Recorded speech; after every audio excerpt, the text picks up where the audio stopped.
বন্দেগী আমল। আমরা চিনি না কার গোলাম, কার ইবাদত করছি, তার পাওয়ার কত, তিনি কে, এই কে প্রশ্ন কোনদিন আমরা করি নাই।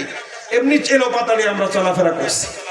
নিজের কাছে প্রশ্ন করতেবেন কে কে প্রশ্ন করার পরে যখন কোনো অ্যানসার মিলবে না, বুঝতে হবে একজন আছে, তিনি আল্লাহ। আবার চক্ষু নিয়ে গবেষণা করেন। রাত্রে শোয়ার সময় আল্লাহ তাআলা ঘোষণা দিয়েছেন, আমার কোন বান্দা যদি রাত্রে শোয়ার আগে আমার যে কোনো একটা সৃষ্টি নিয়ে সে চিন্তা করতে করতে ঘুমিয়ে যায়, সারা রাত ইবাদতের সওয়াব হবে। কত সৃষ্টি একদিন চিন্তা করি না, চোখ নিয়ে, কান নিয়ে, সূর্য নিয়ে, চন্দ্র নিয়ে, সাগর নিয়ে, মানুষের শরীরের ভিতরে যে অঙ্গ প্রত্যঙ্গ আছে 365টা জোড়া আছে আমাদের শরীরের ভিতরে, আমাদের গিরাগুলোকে নিয়ে চিন্তা করি, আমরা ডাক্তার ইঞ্জিনিয়ার নিয়ে চিন্তা করি, আমাদের শরীর নিয়ে চিন্তা করি, পৃথিবী নিয়ে চিন্তা করি, দুনিয়ার কোনো কিছু চিন্তা করার সময় আমাদের থাকবে না। থাকবে? আল্লাহ রাব্বুল আলামিন বললেন, একটু ধৈর্য ধরে বসেন, একটু পরে মোনাজাত হবে।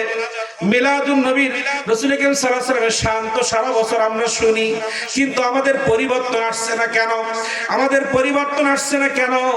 আমরা আসল জায়গায় যেতে পারছি না, আমরা আল্লাহকে এখনো চিনতে পারি নাই, আমার নবী মুহাম্মদ রাসূলের পাওয়ার সম্পর্কে আমরা এখনো জানতে পারি নাই, এজন্য আমাদের এত সমস্যা। আল্লাহ রাব্বুল আলামিন বললেন, বান্দা, ইয়া আইয়ুহাল ইনসানু মা গাররাকা বিরাব্বিকাল কারীম, আমি আল্লাহ তোমাকে সৃষ্টি করলাম, আল্লাযী খালাকাকা ফাসাওয়াকা ফাআদালাক, সুন্দর চেহারা দিয়ে, সুন্দর গঠনতন্ত্র দিয়ে, এই আহসানা, ইয়া আল্লাযী খালাকাকা ফাসাওয়াকা ফাআদালাক মানে গঠনতন্ত্রের কথা বলেছেন। গঠনতন্ত্র, সুঠাম দেহ, সামঞ্জস্যপূর্ণ এমন দেহে দিয়েছি, পা দিয়ে দাঁড়াইলে তুমি তোমার দেহটাকে হেফাজত করতে পারো। আল্লাহ তাআলা বললেন, এমন শরীর আমি দেই নাই যে শরীরটাকে তুমি কন্ট্রোল করতে পারবা না, কন্ট্রোল করার মতো এমন একটা দেহ আমি তোমাকে দিলাম, সুঠাম দেহ আমি তোমাকে দিলাম, যে দেহটাকে নিয়ন্ত্রণ করার শক্তিও ওই শরীরের মধ্যে আমি তোমাকে দিয়ে দিলাম। তোমার কর্ণটাকে কিভাবে পরিচালনা করবা, চক্ষুটাকে কিভাবে পরিচালনা করবা, নাকটাকে কিভাবে পরিচালনা করবা, হাতটাকে কিভাবে পরিচালনা করবা, পাটাকে কিভাবে পরিচালনা করবা, সব কিছুর জ্ঞান দিয়ে, প্যাকেজ দিয়ে, গঠনতন্ত্রমূলক আমি তোমার শরীরটাকে সৃষ্টি করেছি।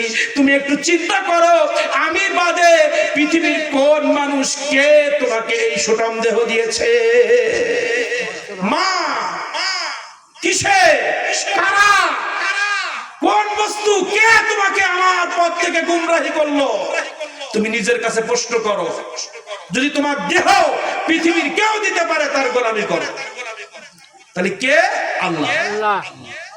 সবাই প্রশ্ন করেন, কে দিয়েছেন আমাদের গঠনতন্ত্র? আল্লাহ। আছে কোন পৃথিবীতে কোন বৈজ্ঞানিক আছে আমাদের গঠনতন্ত্র দিয়েছে? আমাদের শরীরের সুঠাম দেহ দিয়েছে? তাহলে কেউ যদি পাওয়া না যায়, তিনি কে? আল্লাহ। পেয়ে গেলাম গঠনতন্ত্র। আল্লাহ তাআলা বললেন, লাকাদ খালাকনাল ইনসানা ফি আহসানি তাকওয়িম। তাকওয়িম মানে তোমাকে যেমন ভাবে তৈরি করা দরকার আমি তেমন ভাবে করেছি। চোখ যেখানে দরকার সেখানেই বসিয়েছি, নাক যেখানে দরকার সেখানে বসিয়েছি, জিহ্বার কন্ট্রোলের জন্য দুইটা ঠোঁট দিয়েছি। আলাম নাজআল লাহু আইনাইন, আইনাইন দুইটা চোখ দিয়েছি, ওয়া লিসানা ওয়া শাফাতাইন একটা জিহ্বা, দুইটা ঠোঁট। ঠোঁট দিয়ে জিহ্বাটাকে কন্ট্রোল করার জন্য দিয়েছি। জিহ্বা ইচ্ছা মতো ব্যয় করো না। এই ঠোঁটটা দিয়েছি মানে জিহ্বাটা ভিতরের ভিতরে রাখো, ভেতরে বাইর করো না। বাইর করলে বিপদ আছে, এলোপাতাড়ি কথাবার্তা বললে বিপদ আছে। জিহ্বাটারে যাতে কন্ট্রোল করতে পারো, দুই ঠোঁটটা লাগিয়ে দিয়েছি। এরপরেও কি আমাকে চিনবা না?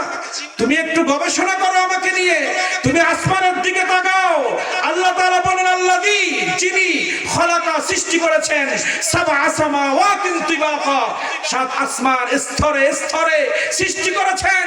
এক আসমান থেকে অমুক আরেক আসমান পর্যন্ত রাস্তা 500 বছরের। কয় বছর? 500 বছর। এখানে হেঁটে যেতে 500 বছর না। পৃথিবীতে যত বৈজ্ঞানিক আছে তারা সবাই মিলে যত দামি যন্ত্র আবিষ্কার করুক না কেন, ওই যন্ত্রে চড়ে কত আসমানে যাবে? 500 বছর পার হয়ে যাবে, যেতে পারবে। যেটা আমরা আকাশ বলে চিনি, যেগুলো দেখি এগুলো মেঘ।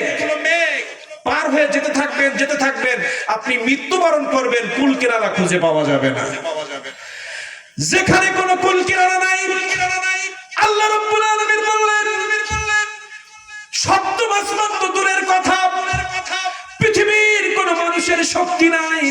শক্তি দিয়ে, তার ব্রেন দিয়ে, তার গবেষণা দিয়ে সে প্রথম আসমান পর্যন্ত আসবে, এটা তো সে পারবে না। আর পৃথিবীতে যাই কিছু বানাও, প্লেয়ার ছাড়া তোমরা ভারসাম্য রক্ষা করতে পারো না। আর এত বড় পৃথিবী, একটা প্লেয়ারও তুমি খুঁজে পাবে না, একটা প্লেয়ারও খুঁজে পাবে না। ফারজিউল বাসার হাল তারা বিল ফুতুর, তুমি তোমার চোখটাকে আকাশের দিকে তাকাও, তোমার চোখ ফিরে আসবে, কিন্তু আকাশ খুঁজে পাবা না। তাকাইতে তাকাইতে তোমার চোখ আবার নিচের দিকে ফিরে আসবে। সুম্মারজিউল বাসার কাররাতাইনি ইয়ানকালিবু ইলাইকাল বাসারু খাসিআ ওয়া হুয়া হাসির, তোমার চক্ষু দুর্বল হয়ে যাবে, তাকাইতে তাকাইতে, দেখতে দেখতে তোমার চক্ষু দুর্বল হয়ে যাবে, কিন্তু তুমি কোনো কুল কিনারা খুঁজে পাবে না। শুধু তাই নয়, এত বড় আসমান বিনা খুঁটিতে সৃষ্টি করেছি, একটা ছিদ্রও তুমি দেখাইতে পারবা না। তোমরা ছাদ বানাও, বিল্ডিং বানাও, এখানে ফাটল ধরে পানি আসে, তোমার চাল দিয়ে ঘরে পানি পড়ে, কিন্তু আমি এমন একটা আসমান তৈরি করেছি যে আসমানের ভিতরে কোনো ছিদ্র তুমি খুঁজে পাবা না।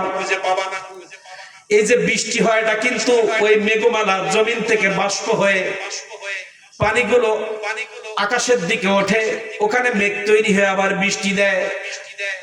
কি তৈরি করে? এই জমিন থেকে ওঠায় আবার এই জমিনের মধ্যে আল্লাহ তাআলা মেশিন কিভাবে ফিট করেছেন? পারবো আমরা পানি দিয়ে তৈরি করে সমগ্র বিশ্বের ফসলগুলো ভেজায় দিতে? আল্লাহ তাআলা দিচ্ছেন। আল্লাহ তাআলা বলছেন, এত কিছুর পরেও তোমার আমার থেকে কে মুখ ফেরাইলো? আল্লাহ প্রশ্ন করছে, কিসে? কারা? কারা তারা যারা আমার থেকে তোমাদেরকে দূরে সরায় রাখে? আমাকে ভুলে গেলে?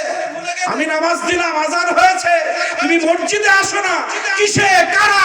কে তোমাকে আমার নামাজ থেকে দূরে রাখলো? কে তোমাকে পর্দা থেকে দূরে রাখলো?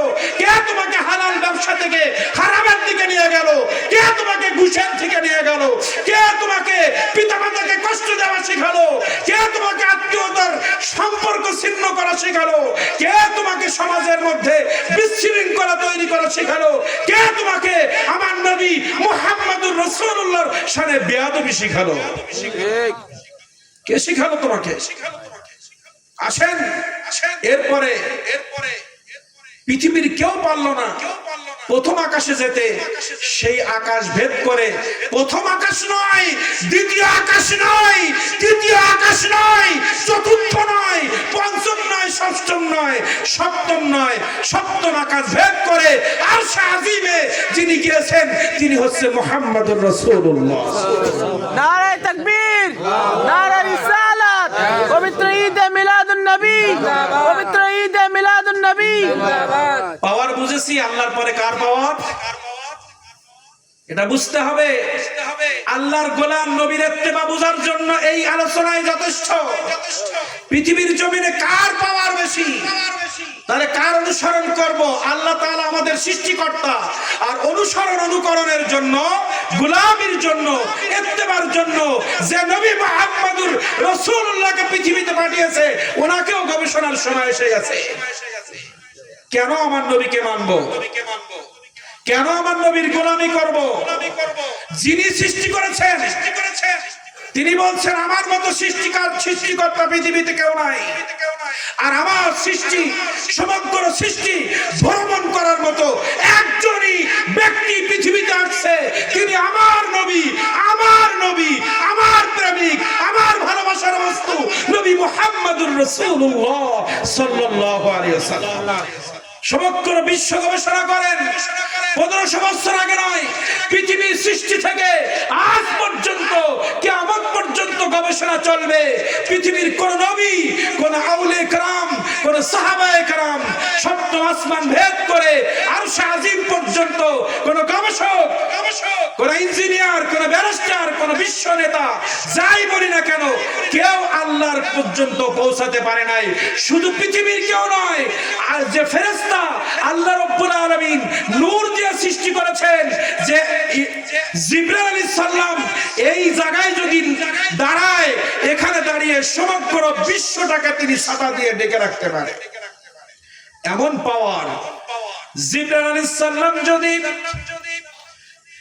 এই গুনাহগার কোটি জমিনে দাঁড়ায়, ওনার দেহর গঠন, ওনার পাখার গঠন বলছি। জিবরাইল আলাইহিস সালাম যদি গুনাহগার কাটে জমিনে দাঁড়িয়ে তার পাখাগুলো বিছায় দেয়, সমগ্র পৃথিবী তিনি ওই পাখা দিয়ে ঢেকে ফেলতে পারবে। এর দলিল কি? আজরাইল আলাইহিস সালাম এখানে দাঁড়াবে, দাঁড়িয়ে যদি তার পাখাটা বিছিয়ে দেয়, সমগ্র পৃথিবী তার পাখার নিচে। তাই কত পাওয়ার একজন ফেরেশতা! একজন ফেরেশতার সাথে পৃথিবীর কারোর সাথে তুলনা হয় না। সেই ফেরেশতা সপ্তম আসমানে গিয়ে আটকায় গেল, ফেরেশতাকে ওভারটেক করে নবী মুহাম্মদুর রাসূলুল্লাহ আল্লাহর কাছে চলে গেছে। তাহলে পৃথিবীর কারোর সাথে তুলনা নাই। আপনি আমি, সাহাবায়ে কেরাম, আউলিয়া কেরাম, বৈজ্ঞানিক, দার্শনিক, ডাক্তার, ইঞ্জিনিয়ার, দেশ প্রধান, কোন গবেষক আমার নবীর পাশে যেতে পারলো না।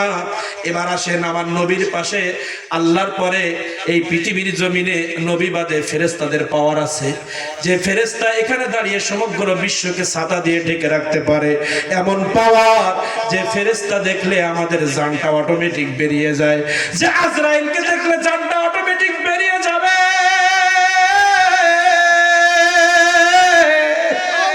এমন আজরাইল যার শক্তি কত, সেই আজরাইল আমার নবীর কাছে তুচ্ছ। সে আজরাইলকে অনুমতি নেওয়া লাগে জান কবজ করার জন্য। যিনি যে জিবরাইল আল্লাহর কাছে যেতে পারলো না, আমার নবী চলে গেলেন। আর আজরাইলের পাওয়ার সম্পর্কে একটু শুনেন, তাহলে বুঝবেন পৃথিবীর জমিনে শুধু গুনাহগার কাটির মানুষ মারা যায় না সাতক্ষীরার মানুষ মারা যায়? কথা বলেন। এই বাংলাদেশে প্রতিদিন টিভি খোলেন, ইউটিউব, ফেসবুক খুলে দেখেন, আজকে মাওয়া রোডে 2টা বাস অ্যাক্সিডেন্ট করে 10 জন মারা গেছে। অমুক লঞ্চ ডুবে 20 জন 50 জন মারা গেছে। ঢাকা আমার অমুক আত্মীয় স্ট্রোক করে মারা গেছে। গুনাহগার কাটির জমিনের মানুষ মরে। এই বাংলাদেশে প্রতিদিন গড়ে 50 জন, 20 জন, 100 জন, 500 জন মানুষ মরে। এটা গেল বাংলার জরিপ। যান America, Australia, Canada, Thailand, Saudi Arab চলে যান, এই উমরার সময়, হজের সময় কত মানুষ মারা যায়। সারা বিশ্বে হাজার হাজার মানুষ প্রতিদিন মারা যায়। কিন্তু প্রত্যেকের জান তো নেওয়ার জন্য আল্লাহ একজনই ফিট করেছে, তার নাম আজরাইল। তাহলে একে আজরাইল আলাইহিস সালাম সমগ্র বিশ্ব থেকে কিভাবে তিনি জান নিলেন? আমার নবী মুহাম্মদুর রাসূলুল্লাহ সাল্লাল্লাহু আলাইহি ওয়াসাল্লাম উদাহরণ দিয়েছেন। তুমি একটা প্লেটের মধ্যে বিয়ে করে যারা, এটা উদাহরণ দিলে বেশি বোঝা যায়। একজন মানুষ যখন বিবাহ করে তার প্লেটটা ছোট হয় না বড় হয়? অনেক বড় প্লেট নিয়ে বর্ষায় বসে যায়, চারিদিক দিয়ে ডিম সাজানো। এখানে একটা মুরগির আস্ত মুরগি, এখানে একটা আস্ত ছাগল, এখানে একটা বড় একটা আস্ত মাছ, আর বিভিন্ন শাকসবজি দিয়ে পুরো প্লেট ভরা। এখন বলেন তো, বর কি শুধু একটা খায় না ওতে একটু খায়, এতে একটু খায়? শুধু বর না, বরের বন্ধু বান্ধব, আত্মীয় স্বজন, যারা বোনাই হোক, যারা পাশে বসে, বন্ধু বসে, বোনাইরাই বসে বেশি। যারা বসে সবাই কি একটা খায় না এতে একটু ওতে একটু নেয়? সবটা একটু একটু করে নেয়। আমার নবী মুহাম্মদুর রাসূলুল্লাহ সাল্লাল্লাহু আলাইহি ওয়াসাল্লাম ঘোষণা দিলেন, বান্দা শোনো, উম্মত শোনো। জিবরাইল আলাইহিস সালাম যখন জমিনে নামেন, জমিনে নামার পরে ওই বরের প্লেটের মতো এমন একটি তার পাখাগুলো সমগ্র বাংলাদেশে এমন ভাবে ছেয়ে দেয়। সে দেওয়ার পরে তার কাছে যে যে লিস্ট গুলো আসে, গুনাহগার কাটি আজকে কে মারা যাবে, আমেরিকায় কে মারা যাবে, ঢাকায় কে মারা যাবে, লঞ্চ ডুবে কয়জন মরবে, গাড়ি অ্যাক্সিডেন্টে কয়জন মরবে, প্রত্যেক মৃত্যুর তালিকা যখন আজরাইল আলাইহিস সালামকে দেওয়া হয়, আজরাইল আলাইহিস সালাম প্রতিদিন ওই লিস্ট নিয়ে জমিনের মধ্যে চলে আসেন। জমিনের মধ্যে আসার পরে সমগ্র বিশ্বটা এমন ভাবে ঘিরে ধরে, ঘিরে ধরার পরে তিনি নাম দেখে, একজনের নাম আসছে মৃত্যুর লিস্টের মধ্যে আজকে জোহরের সময় কি সকালে মারা যাবে, তার নাম আসছে আমেরিকায়, একজন মারা যাবে ঢাকায়, একজন মারা যাবে কানাডায়, অস্ট্রেলিয়ায়, গোনাগার কাটে, আশাশুনি, সাতক্ষীরা, ঢাকা, খুলনা, রাজশাহী, রংপুর, দিনাজপুর, যশোর, বিভিন্ন জায়গার লিস্ট যখন আজরাইল আলাইহিস সালামের কাছে দেওয়া হয়, ওই ছাতা বিছানোর পরে ওনার তো পাখা রয়েছে অনেক শত শত পাখা, এই পাখাগুলো বিছানোর পরে যখন যার লিস্টটা হাতে আসে ঠিক সেখানে ঠোকর দেয়, ওখানে ঠোকর দেয়, এখানে ঠোকর দেয়, এখানতে একটা, ওখানতে 10 জন, এখানতে 5 জন, 100 বলে 100 জন নিতে পারে। আজরাইল আলাইহিস সালামের সবর এমন, 100 বলে হাজারো মানুষ তিনি নিতে পারেন, কিন্তু তিনি জীবন নেবেন তার যার পরে হুকুম হয়েছে আল্লাহর হুকুম ছাড়া কাউকে নিতে পারবে না। ওই যে ভাতের প্লেট যেমন সাজানো থাকে, এখান থেকে একটু ওখান থেকে একটু খায়, আজরাইল আলাইহিস সালাম সমগ্র বিশ্ব ঘিরে ফেলে, যেখানে যেখানে নাম পায় ওখান থেকে টোকায় নেয়। বোঝা গেছে? তাহলে এই আজরাইলের পাওয়ার কত।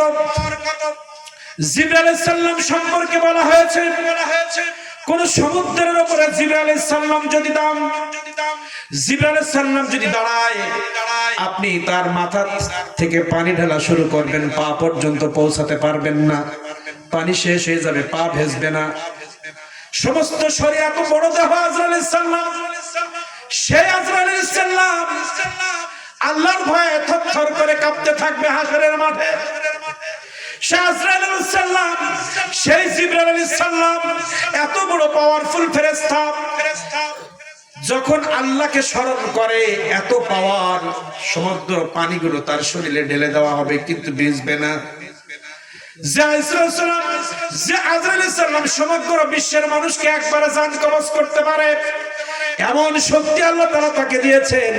তারাও যখন নির্জনে আল্লাহর ধ্যানে বসে যায়, আল্লাহকে নিয়ে যখন চিন্তা করে, আল্লাহর পাওয়ার নিয়ে যখন ভাবে, আল্লাহর ক্ষমতা নিয়ে, আল্লাহর সৃষ্টি জগৎ নিয়ে, আল্লাহর পাওয়ার নিয়ে যখন এই ফেরেশতাগুলো চিন্তা করে, ওই ফেরেশতাদের চোখ দিয়ে অঝরে পানি ঝরতে থাকে। আর আমরা পিঁপড়া, দুনিয়াতে আমরা কি পিঁপড়া। কারণ আপনি বিমানে উঠলে আপনার আমার মতো কোন সময় ছাগল, একটু দূরে উঠি, কিছু দূরে উঠলে ছোট ছোট বেগুন গাছের মতো, আর যত উপরে উঠবেন আপনার আমার খোঁজই পাওয়া যাবে। প্রথম আসমান না, কয়েকশো কিলোমিটার উপরে ওঠেন, ওঠার পরে আমাকে লাগবে না, বাসুরির মতো, বিড়ালের মতো, মশামাছির মতো দেখা যাবে। এতে এত পাওয়ার। আল্লাহর নবী মুহাম্মদ রাসূলুল্লাহ সাল্লাল্লাহু আলাইহি ওয়াসাল্লাম ঘোষণা দিয়েছেন, হে আমার উম্মত শুনে রাখো, পৃথিবীর মানুষ জানে না, তোমরা বুঝতে পারো না, আমার আল্লাহ রাব্বুল আলামিন ঘোষণা দিয়েছেন পৃথিবীতে যে মাছিগুলো আছে, মাছি, এই মাছির যে ডানা, তোমরা দেখেছো মাছির ডানা কত পাতলা, ছোট্ট একটা দানা। আল্লাহ রাব্বুল আলামিন সমগ্র পৃথিবীটাকে আল্লাহর কাছে মাছির ডানার থেকে আরো তুচ্ছ, কিছুই না। আজকে আপনার গ্যালাক্সি আবিষ্কার করছে, পৃথিবী গবেষণা চলছে, আমরা একটা গ্যালাক্সির মধ্যে বসবাস করছি, ছোট্ট একটা, এর থেকে আরো অনেক বড় আছে। এই গ্যালাক্সি গুলো ভাসতেছে আসমানের মধ্যে। আপনি একটা তারা নিয়ে গবেষণা করেন, লক্ষ কোটি কোটি তারা, একটা তারা যদি পৃথিবীতে পড়ে সমগ্র পৃথিবী শেষ। তাহলে এই একটা ছোট্ট পৃথিবীর মধ্যে আমরা বসবাস করছি, কোটি কোটি হাজার কোটি মানুষ। এর মধ্যে পরমাণু রয়েছে, অস্ত্র রয়েছে, বিমান রয়েছে, কত নিয়ামত আল্লাহ তাআলা দিয়েছেন, তাই নিয়ে আমরা গর্ব করি। আর আল্লাহ তাআলা এমন একটা সাপ, কিছুই না তো, আল্লাহ তাআলার কাছে পিঁপড়া। এই যে সমগ্র পৃথিবীটা আল্লাহর কাছে পিঁপড়ার থেকে আরো তুচ্ছ, মাছির ডানার থেকে তুচ্ছ। একটা মাছির ডানা কত পাতলা, তার থেকে পৃথিবী আল্লাহর কাছে তুচ্ছ। এটা এই হাদিসে মোবারকার গবেষণা বিজ্ঞান প্রমাণ করেছে যে প্রথম আসমান পর্যন্ত পৌঁছাতে পারলো না। আর এই পৃথিবীর মধ্যে থেকে কত বাহাদুরি, নামাজ নাই, রোজা নাই, মারামারি, কাটাকাটি, হানাহানি, 100 জায়গা, 5 কাটা জায়গা নিয়ে 1000 টাকা, 500 টাকা, 200 টাকায় মানুষের জীবন চলে যাচ্ছে। কি আজব দুনিয়া, ঠিক কিনা? সব নিয়ামত কার? আল্লাহ তাআলা বলেন, আমার নিয়ামত নিয়ে তুমি আমার শুকরিয়া আদায় করলে না। তুমি আমার কোন নিয়ামত নিয়ে তুমি গবেষণা করতে চাও? কোন নিয়ামতকে অস্বীকার করবে? ফাবি আইয়ি আলা রাব্বিকুমা তুকাল্লিবান। আল্লাহ রাব্বুল আলামিন বললেন, যাও যা খুশি তাই নিয়ে গবেষণা করো। এই ফাবি আইয়ি আলা রাব্বিকুমা তুকাজ্জিবান মানে কোটি কোটি আল্লাহর নিয়ামত আছে, তুমি কোনটা অস্বীকার করবে? একটা করবে আরেকটাই ধরে খাবা। তুমি যদি মনে করো গাছ নিয়ে গবেষণা করে আমাকে ফেলিওর করতে পারবে না, আস্তে আস্তে তুমি মাছ নিয়ে গবেষণা করো, সমুদ্র নিয়ে গবেষণা করো, গাছগাছালি নিয়ে গবেষণা করো, মানুষের অঙ্গ প্রত্যঙ্গ নিয়ে গবেষণা করো, তুমি চন্দ্র নিয়ে গবেষণা করো, তুমি সূর্য নিয়ে গবেষণা করো, তুমি পৃথিবীর তুমি কাবা শরীফ নিয়ে গবেষণা করো, পাহাড় পর্বত নিয়ে গবেষণা করো, যেখানেই গবেষণা করবা সেখানে আমি আল্লাহ আমাকে পাইবা। কোনটাই পৃথিবীর কারোর সাথে তুমি তুলনা করতে পারবে না। এ বান্দা তুমি আমার ছাড়া আর কার ইবাদত করবা? এ বান্দা তুমি কেন আমার ইবাদত করবে না? তুমি তোমার অস্তিত্বের দিকে একটু খেয়াল করে দেখো। সূরাতুল বাকারার মধ্যে আল্লাহ তাআলা ঘোষণা দিলেন, আল্লাহ রাব্বুল আলামিন সূরাতুল বাকারার 28 নম্বর আয়াতটা একটু পড়বেন বাসায় গিয়ে। আল্লাহ তাআলা বললেন, বান্দা এত কিছু গবেষণার পরেও তুমি আমাকে ছাড়া কাউকে পাচ্ছ না। এখানেও তুমি যদি আমাকে না মানো, তোমার নিজের বডির দিকে একটু তাকাও, তোমার নিজের দিকে তাকাও। আল্লাহ তাআলা অন্য জায়গায় বললেন, তুমি পৃথিবীর দিকে তাকাও, তুমি সূর্যের দিকে তাকাও, তুমি চন্দ্রের দিকে তাকাও, তুমি আকাশের দিকে তাকাও, তুমি সূর্যের দিকে তাকাও, তুমি পাহাড়ের দিকে তাকাও, তুমি সমুদ্রের দিকে তাকাও, তুমি মা গাছপালার দিকে তাকাও, পশু পাখির দিকে তাকাও। সব জায়গায় আমি আল্লাহ আমাকে তোমরা পাইবা।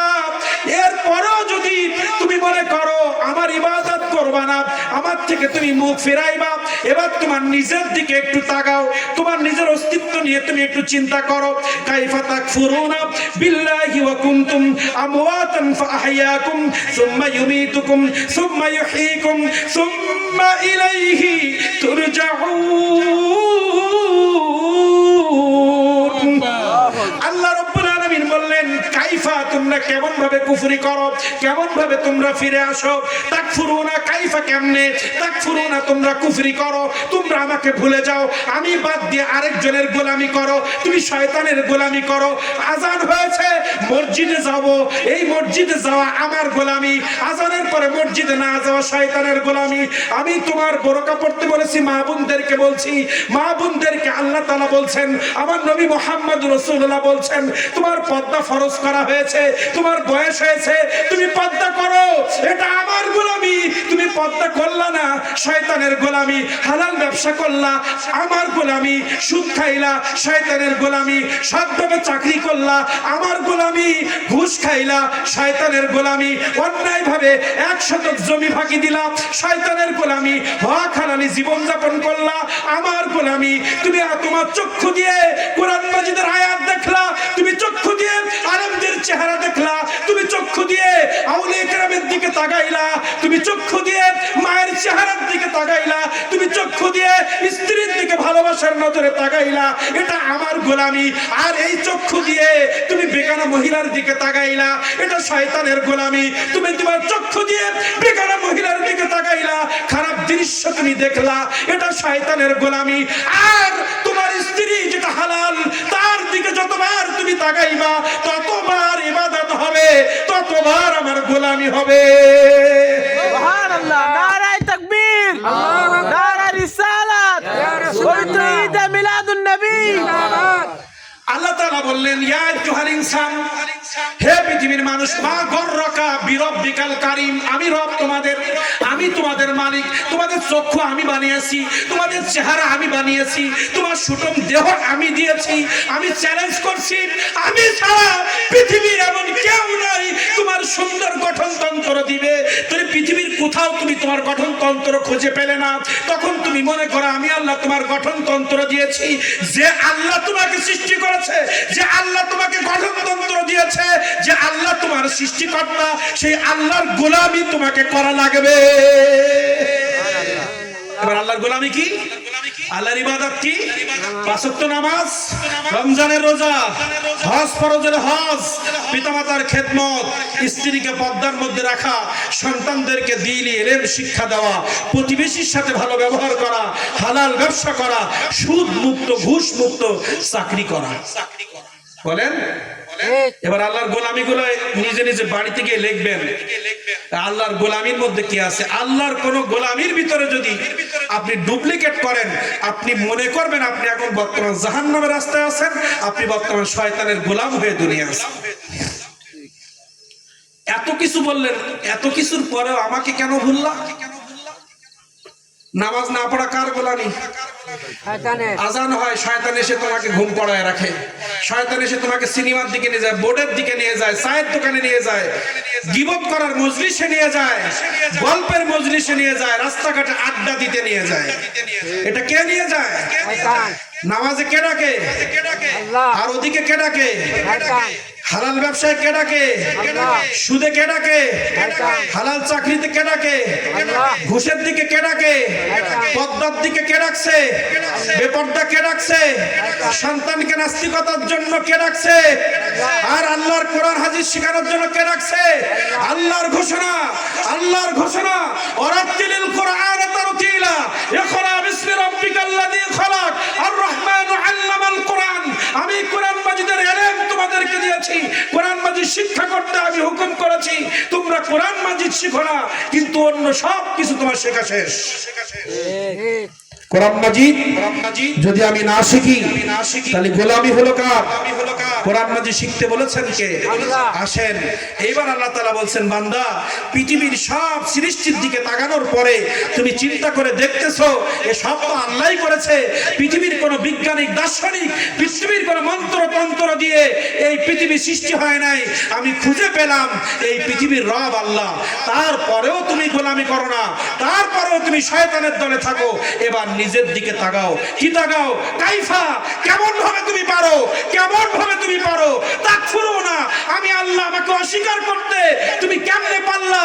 আমি যে কালেমা দিয়েছি, আমি যে তাওহীদ দিয়েছি, আমি যে রিসালাত দিয়েছি, আমি নবী মুহাম্মদ রাসূলুল্লাহকে পৃথিবীতে পাঠিয়েছি, আউলিয়া کرامকে পৃথিবীতে পাঠিয়েছি, হক্কানি উলামা کرامদেরকে পৃথিবীতে পাঠিয়েছি, তাদের বাদ দিয়ে কাদের পিছনে ছোট তুমি? কেন ছোট? কেন ছোট?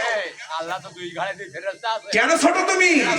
কাইফা তাকফুরু না, কেমনে পারলে তুমি আমাকে অস্বীকার করতে? নামাজ না পড়া আল্লাহকে অস্বীকার, বেপরদা আল্লাহকে অস্বীকার, অসৎ ব্যবসা আল্লাহকে অস্বীকারের শামিল। কথা বলেন। তাহলে আল্লাহকে অস্বীকার তুমি কেমনে করলে? আল্লাহ বললেন, হে বান্দা, ওয়া কুনতুম আমওয়াতান, ওয়া কুনতুম, তুমি ছিলে মৃত্যু। এবার তোমার দিকে তাকাও, তুমি কেমন করে পারলে আমার সাথে কুফরি করতে? আমার ইবাদত থেকে তুমি দূরে সরতে কেমনে পারলে? অকুনতুম, তুমি ছিলে, অকুনতুম, তুমি ছিলে আমওয়াতা, মৃত্যু, তোমার কোনো জীবন ছিল না, তুমি মৃত্যু ছিলে। কেমন মৃত্যু? আমার যে সন্তান যখন দুনিয়া আসে, দুনিয়া আসার আগে সে মৃত্যু না, 120 দিন পরে মায়ের রেহেমের ভিতরে রুহু দেওয়া হয়। 120 দিন, তার মানে 40 40 80, 80 আর 40 120, 340-এর পরে দেহ গঠন হয়। প্রথম 40-এ রক্ত থেকে মাংস, দ্বিতীয় 40-এ আস্তে আস্তে গোশত তৈরি হয়, তৃতীয় 40-এ চোখ কান সব ফিট করা হয়ে যায়। এরপরে রুহু আসে মায়ের পেটের মধ্যে।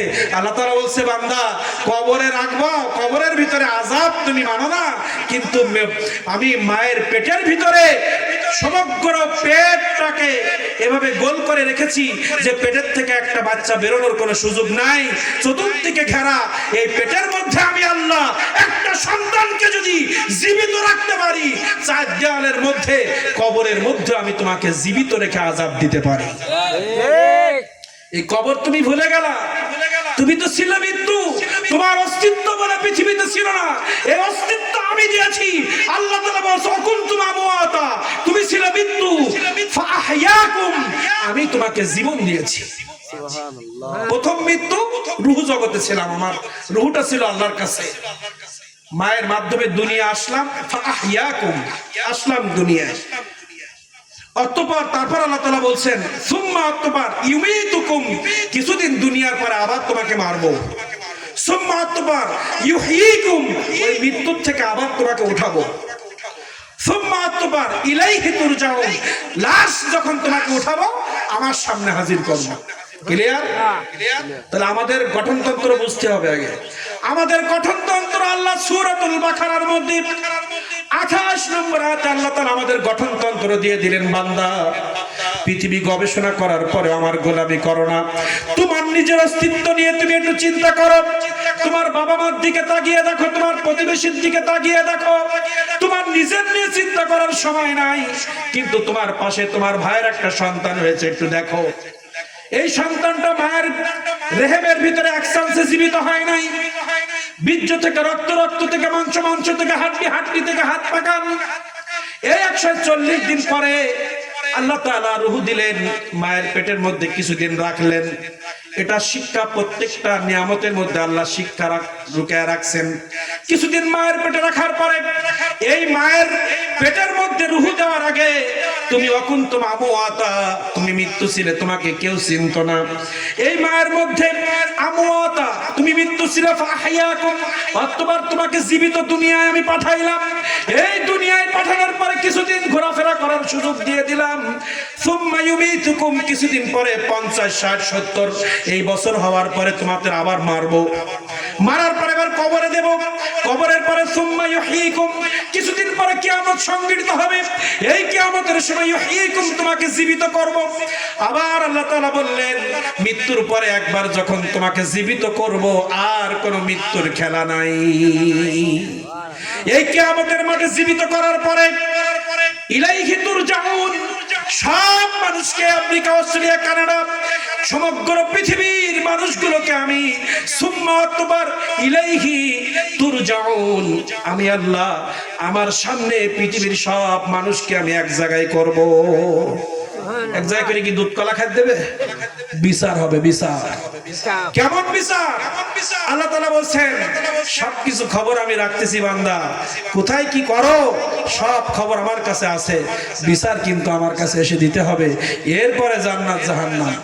তাহলে নিজের অস্তিত্বের দিকে যদি আমি চিন্তা করি, এই অস্তিত্ব দিলেন কে? আল্লাহ। তাহলে কোনোভাবেই আল্লাহর গোলামির থেকে দূরে সরার সুযোগ নাই। আল্লাহ কত সুন্দরভাবে, কতভাবে আমাদেরকে বলছে, বান্দা সবকিছু গবেষণা করো, তোমার নিজের স্ট্রাকচার নিয়ে, তোমার নিজের বডি নিয়ে, তোমার নিজের সৌন্দর্য নিয়ে। সৌন্দর্যের কথাও বললেন, আবার বললেন তুমি কিছুই ছিলে না, আবার কিছু হলে। এখন আসেন, এখানে কবরের ভিতরে আমরা যখন রাখা হবে, এখানে যারা ইমানদার কবরে যাবে, ইমানদার যখন মৃত্যুবরণ করবে, তার রূহটাকে ফেরেশতা আহলান সাহালান আতর মাখাতে মাখাতে সুন্দর করে আল্লাহর কাছে নেবে। আর এদিকে পৃথিবীর মানুষটাকে গোসল দিয়ে কবরে নিয়ে যাবে। ইমানদার যদি হতে পারি, ইমানদার হতে গেলে কি লাগবে? কিছু কথা আমার মিন্টু ভাইয়ের বাড়িতে আমি বলেছিলাম, সব বলতে পারি নাই, আজকেও সব বলা সম্ভব নয়। সময় অনেক হয়ে গেছে, আপনারা বিরক্ত হয়ে যাবেন। ইমানদারের ওয়াজ আরেকদিন হবে। ইমানদার হয়ে যদি আমরা মরতে পারি, ইমানদার হওয়ার পরে যদি মৃত্যু হয়, ইয়া আইয়ুহান নাফসুল মুতমাইন্না, আজরাইল আলাইহিস সালাম এসে মাথায় হাত বোলাবেন। যারা বেঈমান, বেনামাজি, আল্লাহর শানে বেয়াদবি, রাসূলের শানে বেয়াদবি করেছে, আল্লাহর শানে বেয়াদবি করেছে, আল্লাহকে কষ্ট দিয়েছে, রাসূলকে কষ্ট দিয়েছে, বেঈমানি করেছে, এই মানুষগুলো রূহে টেনে হেঁচড়ে নিয়ে জাহান্নামে ফেলা হবে। আর যে মানুষগুলো আল্লাহর গোলামি করে ঈমান নিয়ে কবরে যাবে, ঈমানদার কি? ইন্নাল ইনসানা লাফি খুসর, পৃথিবীর মধ্যে, এই পৃথিবীর মানুষগুলো তোমরা ক্ষতির মধ্যে আছো।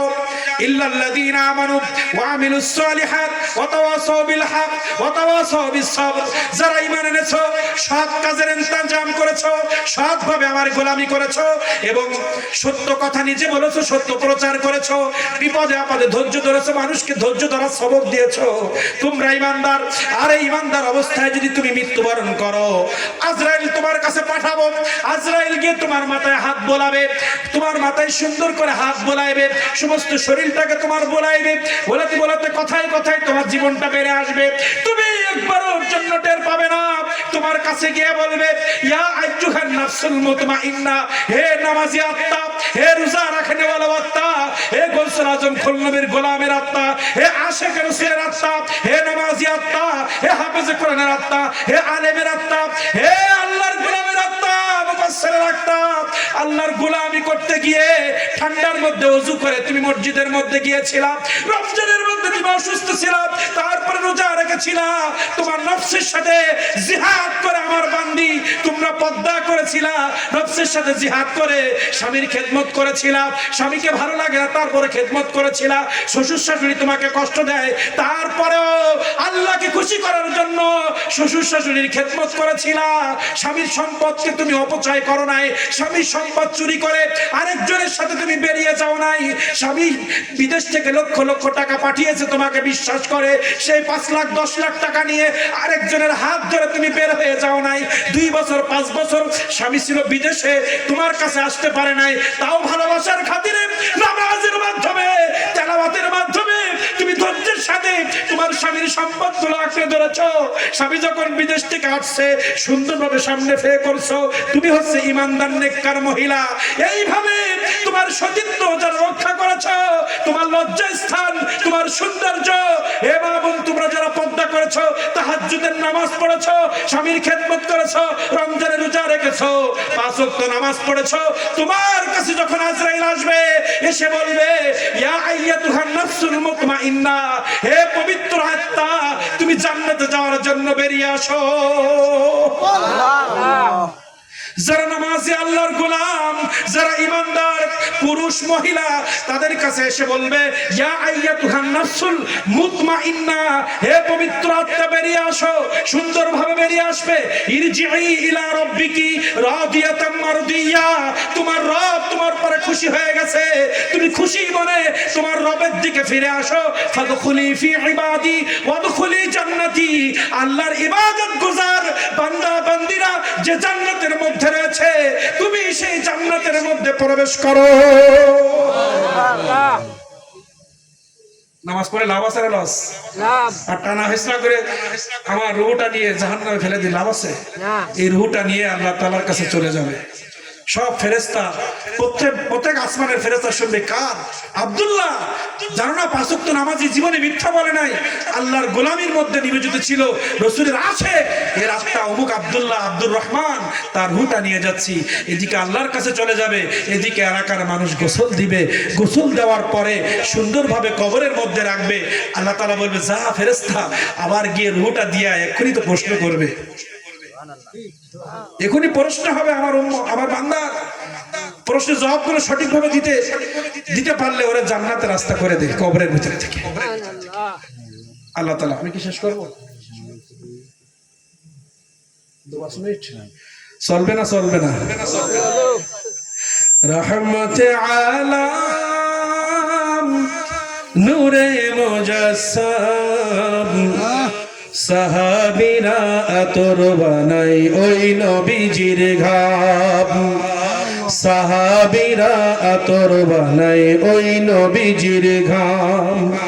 তোমরা শুনো জানো মানো কেমন আমার নবীজি, তোমরা শুনো মানো জানো কেমন আমার নবীজি, যাহার পাগল চন্দ্র সূর্য তারকারাজি, যাহার পাগল চন্দ্র সূর্য তারকারাজি। তোমরা আরো শুনবানি সুন্দর কাহিনী, জান্নাতের রুমে রুমে লেখা নবীর নাম, জান্নাতের রুমে রুমে লেখা নবীর নাম। এতক্ষণ একটু আমাদের ইবাদতে যেতে যেতে মনটা যায় যে কিছু আজকাল শানের রিসালাত আমার নবীর প্রেমের ওয়াজ হবে না? আসলে হবে না? চলবে? ওই মুরব্বি চাচা কি বলে, চলবে নাকি? তাহলে আল্লাহ সৃষ্টি বুঝলে আমার নবীর পাওয়ার বোঝা যাবে। একটু দেখেন তো, আমার নবী মুহাম্মদ রাসূলুল্লাহর ইত্তেবা করব, কার ইত্তেবা করব? আল্লাহ তাআলা বলছে সমগ্র বিশ্বের সৃষ্টি এতক্ষণ ধরে বোঝানোর চেষ্টা করেছি শুধুমাত্র যে তুমি সৃষ্টি যেদিকে তাকাবা সেদিকে আল্লাহকে পাইবা, তোমার নিজের বডির দিকে তাকাইলে তুমি আল্লাহকে পাইবা। সেই আল্লাহ বলছে বান্দা তুই আমার গোলামি কর, তুই আমার আনুগত্য কর আমার নবীর মাধ্যমে। আতিউল্লাহ ওয়া আতিউর রাসূল।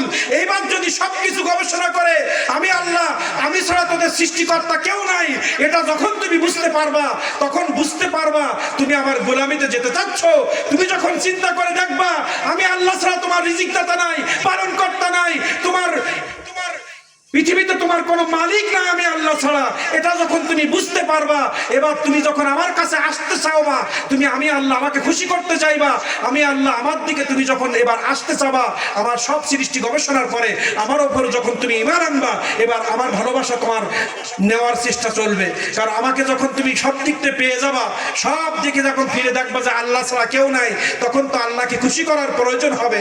আমার খুশি করতে গেলে আমার নবীর ইত্তেবা করো, আতিউল্লাহ ওয়া আতিউর রাসূল। আর আমার রাসূলের ইত্তেবা করলে আমি আল্লাহ আমার ইত্তেবা হবে। আর এই রাসূলকে এখন নিয়ে আমাদের গবেষণা করতে হবে। আমার নবীজিকে আমাদের মতো বলছে, আমার নবীকে মাটির মানুষ বলছে, আমার নবী সাফায়াত করবে না বলছে, আমার নবী বড় মানুষ বলছে।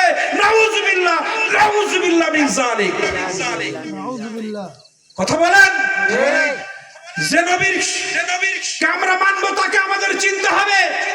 পৃথিবীর কোন ডাক্তার, ইঞ্জিনিয়ার, মুফাসসির, মুহাদ্দিস চন্দ্রকে দ্বিখণ্ডিত করতে পারে নাই।